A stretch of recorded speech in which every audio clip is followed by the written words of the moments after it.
ke situ. Harta ini Miranda Rukaya, ada Ibu Fajar. Izin tadi Bu, Arsita, Bella, Adel, I'm here. masuk. Izin telat. Banyak yang izin ya. Ya Bu. Ya. Sebelumnya udah ketop belum bisa masuk ke materi hari ini, kita akan jelaskan apa? Tidak tahu Bu. Belum tahu Bu.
beliau ini merupakan mempunyai beberapa kali misi, yaitu menguasai wilayah sampai ke Samarkand, Kabul, Afghanistan, dan India. Nah, Sultan Bahu ini fokus untuk pada penataan negara untuk membangun pemerintahannya. Pada masa ini muncul para penulis seperti Sufi dan Bujangga yang melakukan beberapa kegiatan pendidikan dan pendakwah Islam. Nah, beliau ini wafat pada tahun 1539 Masehi dan kekuasaannya diberikan kepada putranya yaitu Nasiruddin Humayun. Nah, pada Nasiruddin Humayun ini pada tahun 1530 sampai 1556 Masehi, beliau ini sebagai raja yang sangat pemaaf, beliau mengatur ulang tata kelola pemerintahan. Pada masa ini beliau menggagalkan pemberontakan Bahadur Shah atau bisa dibaca penguasa negara dan Sherkan. Akibatnya pada tahun 1540 Humayun melarikan diri mencari pertolongan kepada Tamasyak, pemimpin daulah Safawi. Pada tahun 1555 masih dia berhasil merebut kembali daulah Mughal di Delhi. Hingga setahun kemudian beliau meninggal dunia dimakamkan di Banteng Dinapana.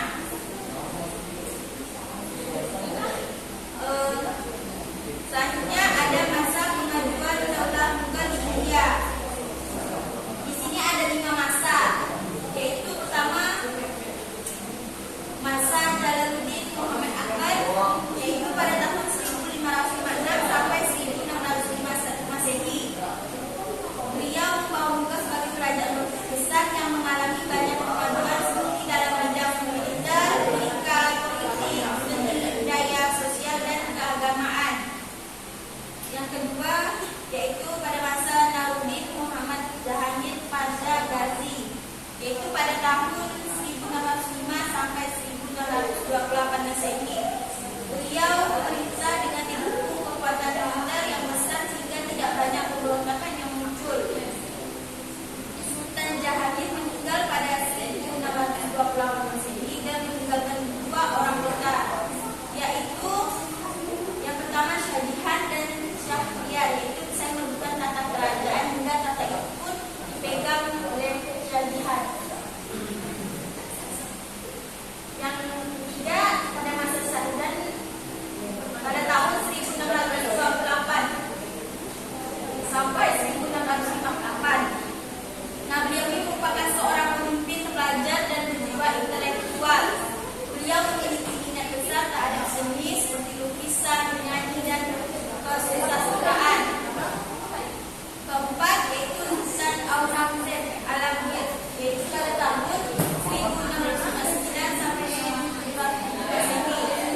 dengan sesama tanpa membeda-bedakan agama, suku, ras, golongan, ataupun hal lainnya. Selanjutnya yaitu dalam bidang ekonomi dengan memberikan perlindungan kepada kaum petani atas kepemilikan tanah dan hak waris sehingga mampu mengekspor produk yang seperti dalam slide ini hendaknya dilakukan oleh kalian dengan mengasah daya kreatif dan inovasi kalian sehingga mampu meningkatkan taraf hidup dan kesejahteraan. Selanjutnya dalam bidang ilmu pengetahuan dan pendidikan yang berhasil membangun beberapa madrasah, masjid, dan perpustakaan sehingga banyak para pencari ilmu datang ke Bunga. Selanjutnya yaitu dalam upaya menghargai seni bidang. Terakhir, dalam menghasilkan dan menghargai seni karya sastra seperti biografi Raja Akbar, biografi Jahangir yang dipahami diri. Baiklah anak-anak, selanjutnya Ibu akan memberikan kalian pertanyaan. Ya Bu. Nanti silakan untuk kalian untuk menyimpulkannya ya. Pertanyaan kalian, jawaban dari kalian.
dalam